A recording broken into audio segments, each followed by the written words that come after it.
2026 సంవత్సరం ఫిబ్రవరి 13వ తేదీ. ఈరోజు దేవుని వాక్య ధ్యానం కొరకు మొదటి కొరింథీయులకు 2వ అధ్యాయం. దేవుని పరిచర్యలో నమ్మకమైన వానిగా దేవుడు సిద్ధపరిచి వాడుకుంటున్న ఒక అద్భుతమైన దేవుని సేవకుడు పౌలు గారు. వారి ద్వారా కొరింథీ సంఘాన్ని ఎంతో బలపరిచారు.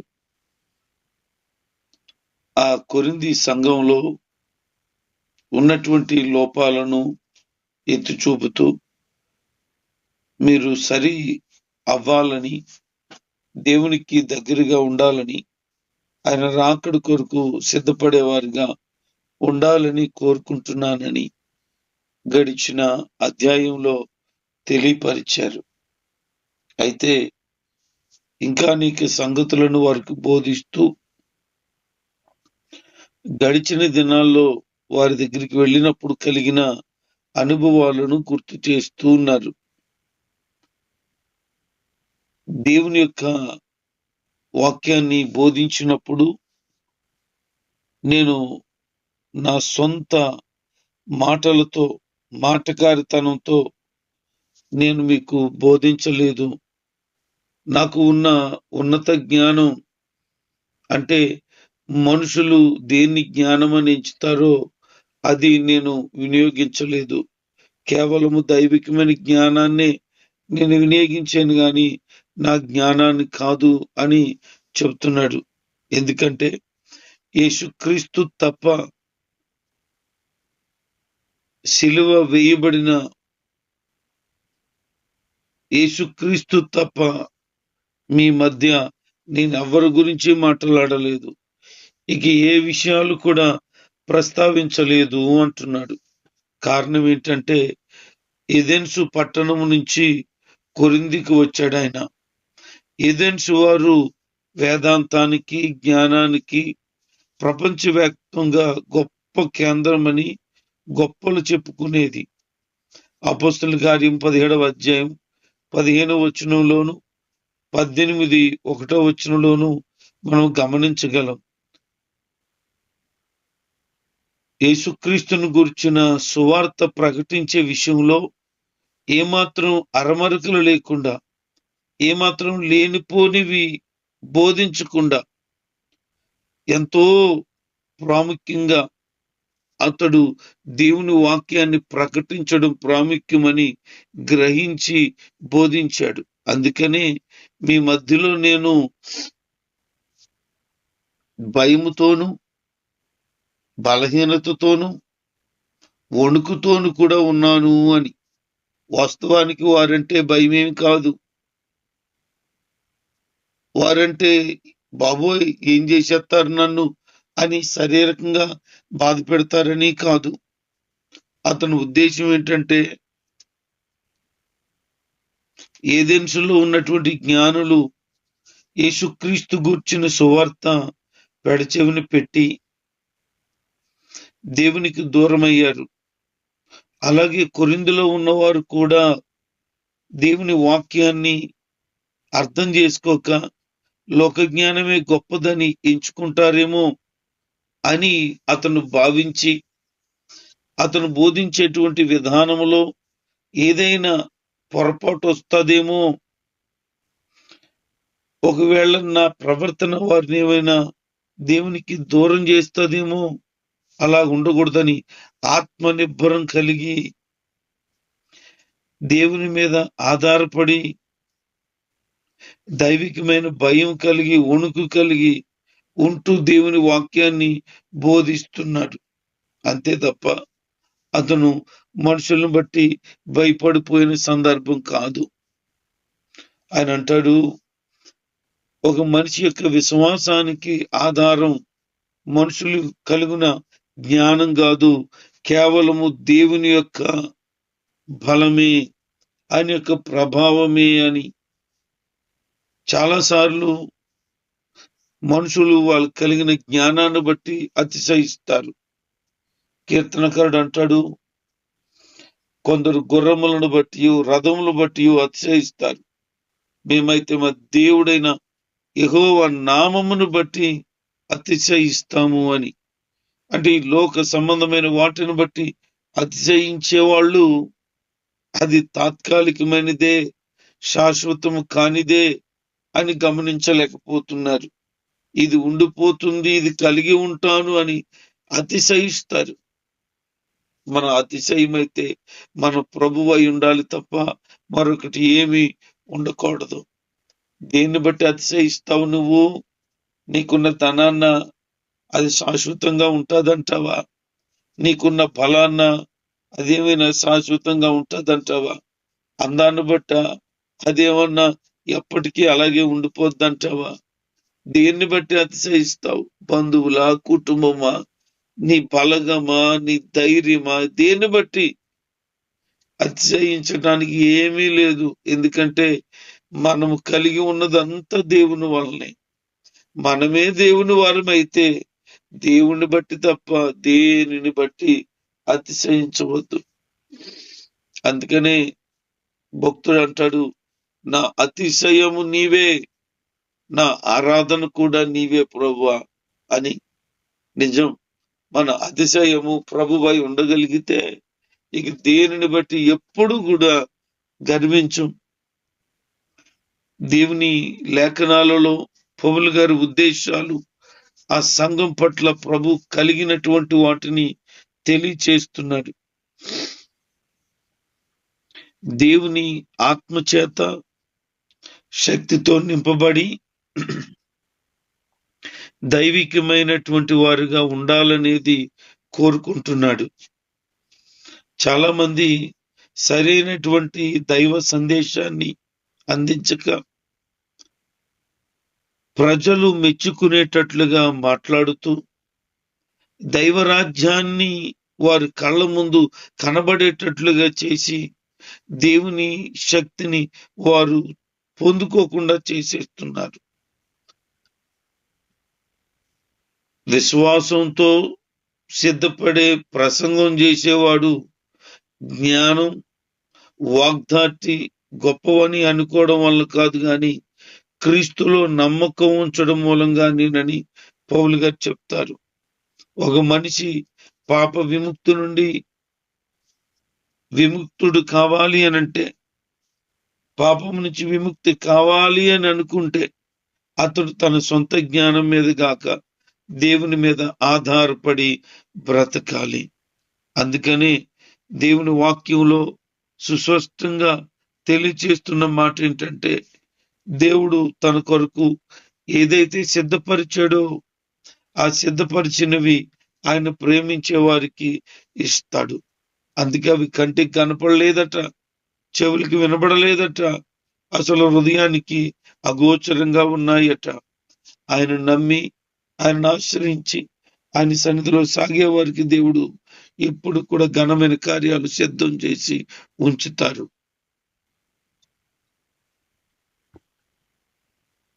అందుకే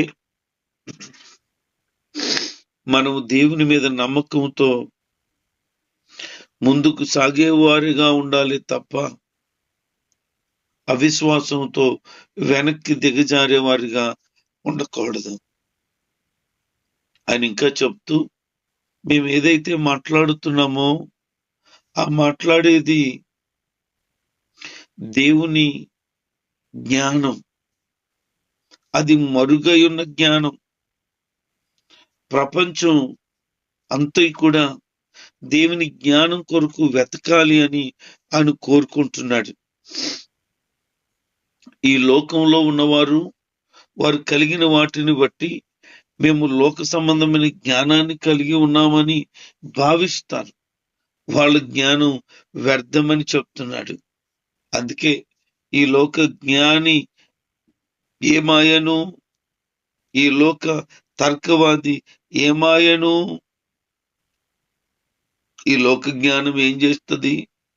ప్రభు వాక్యం సెలవిస్తున్నట్లుగా మొదటి అధ్యాయంలో ఈ లోక జ్ఞానం దేవునికి వెర్రితనము అని. వెర్రితనం కలిగిన వారుగా మనుషులు ఉంటున్నారు తప్ప దేవుని జ్ఞానాన్ని, ఆత్మ జ్ఞానాన్ని పొందుకోవాలని ఆలోచనలు మనుషులకు కనబడటం లేదు. దేవుడు ఆత్మ ద్వారా మనకు వెల్లడి చేస్తున్న సత్యాలను మనం గమనించాలి. దేవుని ఆత్మ అన్నింటినీ, అది లోతైన సంగతులను కూడా పరిశోధించి తెలియచేస్తాడట. మనుషులకున్న జ్ఞానం తెలివితేటల వల్ల, వేదాంత తర్కం వల్ల గాని అట్టి జ్ఞానం దొరకదు. మతాల వలన కానీ ఈ జ్ఞానం దొరకదు. అది బాగా పరీక్షించినందువల్ల దొరకదు. దేవుడు తన అమూల్యమైన ఆత్మ ద్వారా వెల్లడి చేస్తే తప్ప ఆ దైవ సంబంధమైన జ్ఞానాన్ని ఎవ్వరు పొందలేరు. ఆ దైవికమైనటువంటి జ్ఞానం పొందటానికి యేసుక్రీస్తులో మనం విశ్వాసం ఉంచడమే అని చెబుతున్నది మీకు ఏమైనా అర్థమవుతుందా? ఆత్మ సంబంధమైన జ్ఞానం కావాలని చెప్తున్నాడు ఆయన. ఈ లోక సంబంధమైన జ్ఞానం వద్దు అని మాట్లాడుతున్నాడు. కానీ చాలా మంది ఈ లోక జ్ఞానం సంపాదిస్తున్నారు. నిన్న ఒక సహోదరుడితో మాట్లాడుతుంటుండగా ఒక అమ్మాయి పరీక్ష రాసిందట. ఆ పరీక్షలో ఆమెకు చాలా మంచి మార్కులు వచ్చాయట. చాలా సంతోషం. అయితే కేవలము ఒక సబ్జెక్ట్ మీదే ఆమె ఫోకస్ పెట్టి ఆ సబ్జెక్ట్ లో అతి ప్రాముఖ్యమైన విషయాలు, ఎగ్జామ్ లో వచ్చే క్వశ్చన్ అండ్ ఆన్సర్స్ అవి మాత్రమే చదివించారట ఆ టీచర్. అందుకని ఆ సబ్జెక్ట్ లో మంచి మార్కులు వచ్చాయట. మరి మిగతా అన్ని కూడా ఫెయిల్ అయిపోయిందట. పాస్ అవ్వడం అంటే ఒక సబ్జెక్ట్ లో పాస్ అవ్వడం కాదు, అన్ని విషయాల్లో పాస్ అవ్వాలి. ఈ చదువు అనే ఉద్దేశంలో కేవలం పుస్తకాలు చదివేసి మేము ఫస్ట్ వచ్చేసామని చెప్పుకుంటే వాళ్ళకి లోక జ్ఞానం లేకపోతే ఏమీ ప్రయోజనం లేదు. లోక జ్ఞానం ఉండి ఏమాత్రం చదువు తెలివితేటలు లేకపోయినా ప్రయోజనం లేదు. కానీ ఆత్మ సంబంధమైన జ్ఞానం ఉండుంటే, ఆత్మ సంబంధమైన జ్ఞానం మనుషుని వివేచించేలాగా చేస్తుంది. అందుకే ఈ లోకం జ్ఞానం యొక్క విధానాన్ని బట్టి అది వెర్రితనంగా ప్రభు భావిస్తున్నాడు. దైవికమైన జ్ఞానాన్ని పొందటానికై ఎప్పుడు కూడా ఇష్టపడాలి. ఒక మనిషి తన మనసులో ఉన్నటువంటి విషయాలను గమనించగలడట. కానీ ఒక ఆత్మ ఇంకొకరు ఆత్మలో ఉన్నటువంటి విషయాలను గమనించగలదు. శరీర సంబంధమైన మనసు శరీర సంబంధమైన వాటిని, ఆత్మ సంబంధమైన మనసు ఆత్మ సంబంధమైన వాటిని పరిశోధిస్తుంది. కనుక శరీర సంబంధమైన మనసు కాక ఆత్మ సంబంధమైన మనసు కలిగిన వారుగా ఉండగలిగితే వారు వివేచన కలిగిన వారు అంటున్నాడు ఆయన.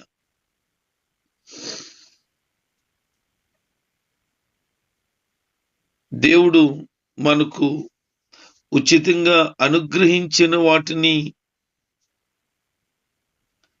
పొందుకోవడానికి దేవుని ఆత్మ మనకు సహాయం చేస్తుంది.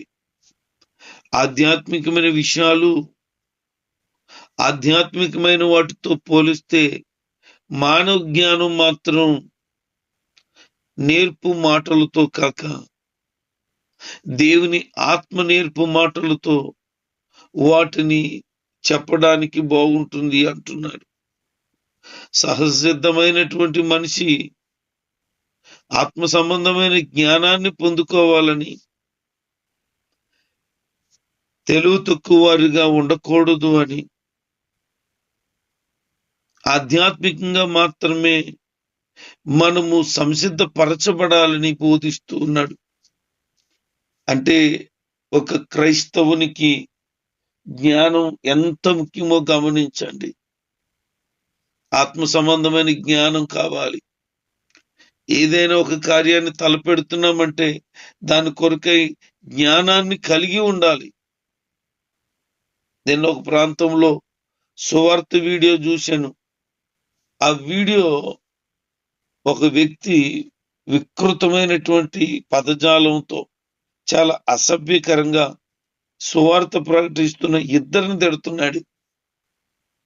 అసలు మా ప్రాంతాన్ని నిన్నెవడు రమ్మన్నాడు, మమ్మల్ని పాడు చేస్తున్నారు మీరు అని, నడండి మిమ్మల్ని పోలీస్ స్టేషన్ తీసుకెళ్తానంటున్నాడు. ఆడికి చట్టం తెలియదు.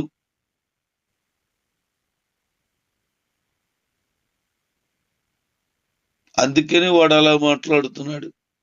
రాజ్యాంగంలో ఉన్నటువంటి ఆర్టికల్స్ తెలియదు వాడికి. ఏకంగా పోలీస్ స్టేషన్కే తీసుకెళ్తానంటున్నాడు. పోలీస్ స్టేషన్ తీసుకెళ్తే ఏం చెప్తారు? ఒరే, ఆర్టికల్ 25 ప్రకారంగా, 26, 27, 28 ప్రకారంగా మత స్వాతంత్రపు హక్కు ఉందరా. ఎవరిని ఏం నమ్ముకుంటున్నాడు, ఏ దేవుణ్ణి నమ్ముకుంటున్నాడు వాడిని ప్రకటించి హక్కు ఉందరా పిచ్చి ఎదవా. వాళ్ళు చేస్తున్న పని మంచిదే, నోరు మూసుకుని పో అని ఈయన తిడతారు. అది తెలియక పెద్ద విర్రవీగుతూ మమ్మల్ని పాడు చేస్తున్నారు అంటున్నాడు. దారంట మాటలు చెప్పుకుంటూ పోతుంటేనే పాడైపోతే మన దేశాన్ని అప్పుల పాలు చేసి నాశనం చేసేస్తున్న వాడు ఏం చేస్తున్నట్టు? చక్కగా ఒంటి నిండా బట్టలు కట్టుకుని మన జీవితాల్ని గోచి పెట్టుకునేలా చేసేస్తుంది పరిస్థితులు. మరి ఎవరు పాడు చేస్తున్నట్టు? ఏం మాట్లాడుతున్నారు? ఇంతకుముందు అన్నదమ్ములుగా మెలిగేటువంటి వారు ఇప్పుడు అన్నదమ్ములు జాంతన్నాయి అన్నట్టున్నారు. ఎవరు పాడు చేస్తున్నారు? ఎవరు పాడు చేస్తున్నారు? ఏమి మాట్లాడుతున్నారో అర్థం కాదు. దేనికి పూజిస్తున్నారో అర్థం కాదు. ఎవరు దేవుడో అర్థం కాదు. ఏది సత్యమో అర్థం కాదు. మరి ఎవరు పాడు చేస్తున్నట్లు? ఎవరు ప్రార్థనలు వాళ్ళు చేసుకుంటే వచ్చి మందిరాలు కోలుగొట్టి జెండాలు పెట్టి జై జైలు చెప్తున్నారే, ఇంతకీ ఎవరు పాడు చేస్తున్నట్లు? ఎవరి మార్గాన్ని వాళ్ళు వెళ్ళిపోతూ ఎవరి సత్యాన్ని వాళ్ళు అనుసరించు దైవ మందిరాల్లో ఉంటుండగానే ఆ మందిరాల్లోకి వచ్చి మందిరాల్లో ఉన్న వారిని కొడుతూ తిడుతూ వీలైతే చంపేస్తూ ఉన్నారే, చిత్రహింసలకు గురి చేస్తున్నారే. అసలు ఎవరు పాడు చేస్తున్నట్టు? వాడు అన్నం ఏమైనా తింటున్నట్టేనా, లేకపోతే గడ్డి ఏమైనా తింటున్నాడా? పశువు అయినా నయమే, తన తోటి పశువుకి సహాయం చేస్తుంది. క్రూర మృగాలు కూడా తన తోటి వాటికి సహాయం చేస్తున్నారు. కానీ మనుషుల కంటే జంతువులే నయం అన్నట్లుగా, చివరికి క్రూర మృగాలు కూడా నయం అన్నట్లుగా మారిపోతున్న సమాజంలో మనం బ్రతుకుతున్నాం. వీళ్ళకి జ్ఞానం ఉందా అజ్ఞానం ఉందా అర్థం కాదు నాకు. మనోనేత్రాలకు గుడ్డుతనం కలుగున వారిగా ఉండి సత్యాన్ని అర్థం చేసుకోక గమనించక మూర్ఖత్వం వెళ్ళగొరుక్కుతున్నారు వాళ్ళు. ఆవేశపూరితమైన ఆలోచనలు తప్ప కూర్చొని తీరుబడిగా ఆలోచన చేసే విధానమే వారిలో లేదు. సత్యాన్ని గ్రహించడం కాదు, అసలు వినటానికి ఇష్టపడట్లేదు. వారు ఏమి నమ్మారో ఏం చేస్తున్నారు నిజంగా వాళ్ళకి తెలియటం లేదు. ఈ విషయంలో వాళ్ళు అమాయకులే. కానీ ఆ అమాయకత్వంలో మూర్ఖత్వం ఉంది చూడు, అది ప్రాబ్లం తెస్తుంది. ఈ రోజున ఈ మాటలు వింటున్న దేవుని జనాంగమా, అందుకే ఈ లోక జ్ఞానం అయితే అలాగే గొడవ చేస్తుంది, అలాగే మూర్ఖత్వంగా ప్రవర్తిస్తుంది ఈ లోక జ్ఞానం. కానీ ఆత్మ సంబంధమైన జ్ఞానం ఉందే, సమానం కలిగి ఉంటది, ప్రేమను కలిగి ఉంటది, దైవత్వపు స్వభావాన్ని కలిగి ఉంటది, తోటి సహోదరుని ప్రేమించగలుగుతుంది, కీడు చేసిన వాడిని కూడా మేలు చేయగలిగినట్లుగా మార్చబడుతుంది ఆత్మ సంబంధమైన జ్ఞానం కలిగి ఉండగలిగితే. అందుకే పౌలు గారు అంటారు, నేను మీకు ఏదేది బోధిస్తున్నానో అది నా జ్ఞానంతో కాక దైవ జ్ఞానం కలిగి మీకు బోధిస్తున్నాను అంటున్నారు. మనుషుల జ్ఞానం ఎలాంటి పనికి మాలిన వాటిని నేర్పుతుంది. ఆత్మజ్ఞానం పరిశుద్ధతలోనికి నడిపిస్తుంది. మూర్ఖత్వం వంకరతత్వం విడిచిపెట్టి వాళ్ళు ఎప్పుడు బయటకు వస్తారో నాకు తెలియటం లేదు, కానీ అందరూ కూడా సత్యాన్ని తెలుసుకోవాలని ఒక బాధ కలిగినటువంటి దైవజనుడిగా తెలియచేస్తున్నాను. ప్రియ దేవుని జనాంగమా, ఆధ్యాత్మికంగా ఒక వ్యక్తి అన్నిటినీ సరిగా పరిశీలించి అంచనా కలిగి ఉంటాడట. అతన్ని ఎవరు కూడా పరిశీలనగా అంచనా వేయలేకపోతారట. అంటే ఆత్మజ్ఞానం కలిగిన వాడు, వివేచన కలిగిన వాడుగా ఉంటాడు కనుక అందరినీ వివేచించగలుగుతాడు. కానీ అతన్ని మాత్రం ఎవరు వివేచించలేరు. అది దేవుడు అనుగ్రహించిన గొప్ప భాగ్యం. ప్రభువు మనం తెలుసుకొని ఆయనకు ఉపదేశించగలిగిన వాడు ఎవడైనా ఉన్నాడంటావా? ఆయన గురించి చెప్పడమే తప్ప ఆయనకి సలహా చెప్పగలిగిన వాడు ఎవడున్నాడు? ఎవరు చెప్తారు ఆయనకి? సృష్టికర్త, మహాజ్ఞాని. ఆయనకు సలహా చెప్పగలిగిన వాడు ఎవడన్నా ఉంటాడా? అంతేకంటాడు, మనం ఆయనకి ఏం చెప్పలేం కనుక ఆయన చెప్పిన వాటిని మనం విందాం. మనం క్రీస్తు కలిగిన మనసు కలిగిన వారిగా ఉందాము అంటున్నాడు ఆయన. ఆయన కలిగిన మనసు మనం కలిగి ఉంటే అనేక మందిని సంపాదించుకోగలుగుతాం. అనేక మందిని ప్రభు దగ్గరికి నడిపించగలుగుతాం. అందుకనే క్రీస్తు మనసును మనం కలిగి ఉండాలని చెప్తున్నాడు. క్రీస్తు కలిగిన మనసు గురించి మనం ఏం తెలుసుకోగలుగుతామనంటే, ఆయన దైవ కుమారుడయుండి కూడా, దేవుడయుండి కూడా తను రిక్తునిగా చేసుకుని ఈ లోకానికి వచ్చాడు. తన ప్రేమను వెల్లడిపరిచాడు. కనుక మనం కూడా క్రీస్తు మనసు కలిగిన వారిగా ఇతరులకు దైవికమైన ప్రేమను అందిద్దాం. ఆయన రాకడకు సిద్ధపడదాం. దైవికమైన జ్ఞానం కొరకు ప్రభు దగ్గర వేడుకుందాం.